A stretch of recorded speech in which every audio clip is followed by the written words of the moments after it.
In his own image. In the image of God created he him. He him. Male and female. Hold up. What's the image of the Most High? Male and female. That's how we know the Holy Spirit is female. Now I know they try to distort that in the book of John, the Romans, by trying to claim that the Holy Spirit was a he. But when you look at that word in the Greek, it's not he at all. It's not gender specific.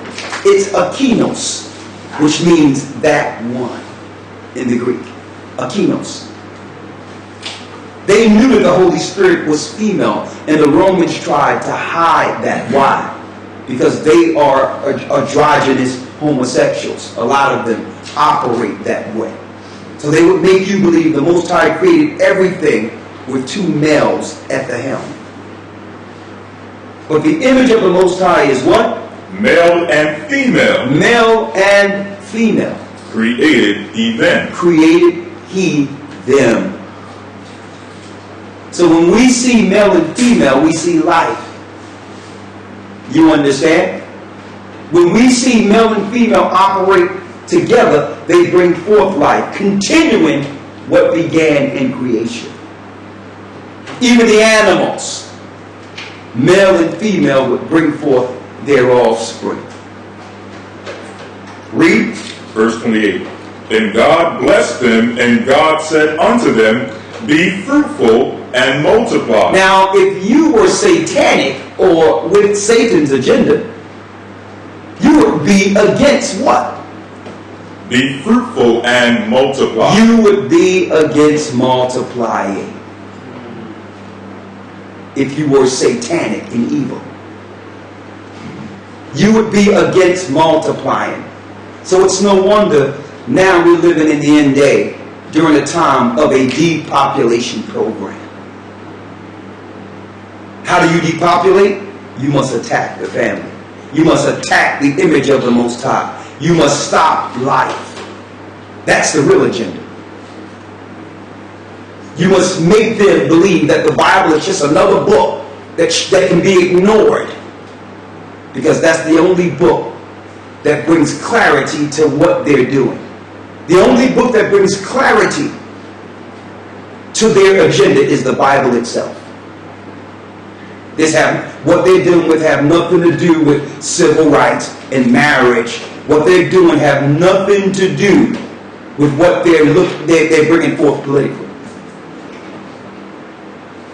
It's a satanic and evil agenda to do away with the dominion the Most High set up, knowing that if we continue, the Most High will set up that dominion that Adam lost again. Through his, don't worry about it. Just cut that off.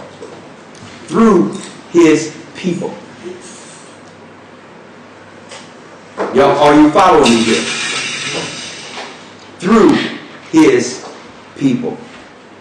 They realized that dominion that was given to Adam that was lost will happen again. That there will be a restoration for the righteous. So the righteous are being aimed, they're aiming all their evil and programming towards the righteous for a depopulation program. Skewing the lines, blurring the lines, so that we don't know right from wrong, left from right, up from down, male from female. It's on purpose. Their last agenda, because the whole world have always operated like this, but their last agenda in the last days will be aiming this agenda, this satanic imposition against the children of God, getting us to compromise with this particular type of behavior, the spiritual people. All societies, the Romans and Greeks, were all dealing with freakisms, pedophilia, man on man, woman on woman. The past Greeks and Romans always operated like that within society, where you could go to the market to buy a little boy or girl. They've always operated like that. You understand? I'm going to go into it. The image of the Most High is male and female. Not male and male or female and female. that's against life itself.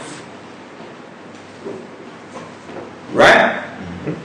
What else you have there, Lord? It says, and replenish the earth and subdue it, and have dominion over the fish of the sea, and over the fowl of the air, and over every living thing that moveth upon the earth. So, of course, in order for Satan to bring forth an agenda against multiplying, he would need to deceive the first father and mother of the earth who have dominion. So there was a tree planted in the midst of the Most High's garden. And it tells you in the book of Jubilees that that tree was not planted by the Most High. The tree of good and evil was planted by the fallen ones who was hurled to this earth. So they took of this fruit and lost their dominion. And by default, what happens? Go to Job 9 and 24.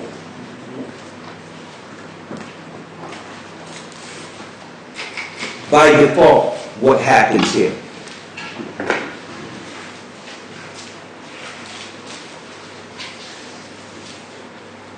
The book of Job, chapter 9, verse 24. Read. The earth is given into the hand of the wicked. So once Adam and Eve fell, the earth was given to the hand of the wicked. Now, a lot of you can't see this within this lesson, but here's an image. Here's an image of the fallen God, whom the elite and the Illuminati of the earth would like to call Lucifer. The Baphomet.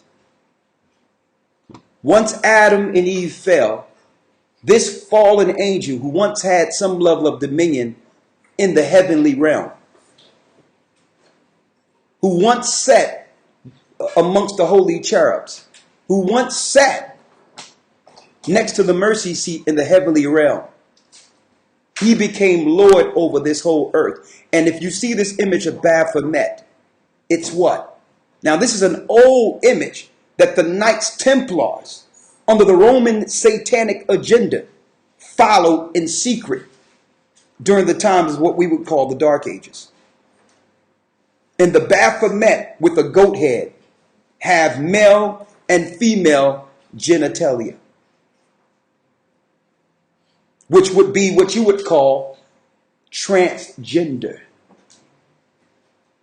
Now, it's no wonder at the end of the earth now, it's being pushed all throughout the earth, this transgender agenda. We think it's something new. People who've been bullied now can come out, or a child don't know their gender and now they can choose their gender organically and not have it forced on them based on what they see naturally through their mother and father. They would not have got to this earth if it wasn't for male and female. Exactly. But now they have to be confused concerning what gender they are. And you believe that's something new. But here it is, the Baphomet that have been secretly operating in the dark since he fell. And this androgynous behavior, this satanic behavior has now become mainstream. Right? So now the earth was given into the hand of the wicked. The wicked, behind closed doors, amongst your politicians and secret societies, the wicked God that's being worshipped is an androgynous male and female satanic figure. Yeah, Shapat, you had something to say on that? Yeah, you probably have it already, but Isaiah 29 and 16? Yeah. On turning things upside down? Yes. And the Most High didn't make them? Exactly. Let's get Isaiah 29 and 16. The book of Isaiah, chapter 29, verse 16. Surely your turning of things upside down shall be esteemed as the potter's clay. So it says the turning of things upside down shall be esteemed as the potter's clay. And I know someone in our academy a few weeks asked, well, what does that mean? Well, when the potter makes the clay, it can be shaped into anything he wants it to be, right? once it becomes a cup or a bowl or a vase or whatever, once the paint, once the base is dry, can it be something different? If you make it a bowl, can you now say it's a cup? Once it dries? So when it says the turning of things upside down shall be esteemed as the potter's clay, they have made a society a certain type of way, and they're trying to make us believe it's something else. But we can see what it is. Once it's made, it can't change into something else. You understand? So now the things that have turned upside down, we can look at the Bible and say, you know what? That's upside down. You can't tell me that's right side up. This is a system that you've created and made everyone believe that the Most High always intended love to be whatever you choose to love. They didn't even distort it, the true meaning of love. If you are in love with something the Most High say you shouldn't love, that's not love. That's reprobate. That's not love. See, that's how they played on your emotions to accept that behavior. You didn't realize that was an attack on family altogether. We didn't know that accepting this behavior would be an attack on our existence. And the biggest mistake we made was when we made a statement amongst our society, just to live, to let live, saying that, well, they can do what they want to do.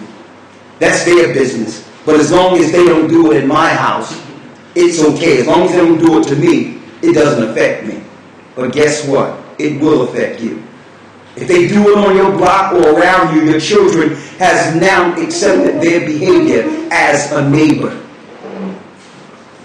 That behavior now is being perpetrated next to you, and it won't be too long before someone amongst your society will be raped or molested by one of them.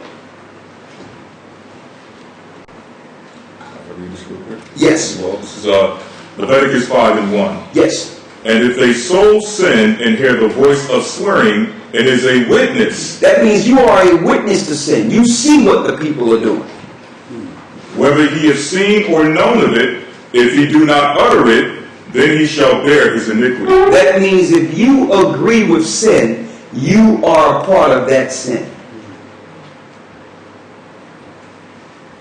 You just can't say live and let live and don't think that cancer will not affect you.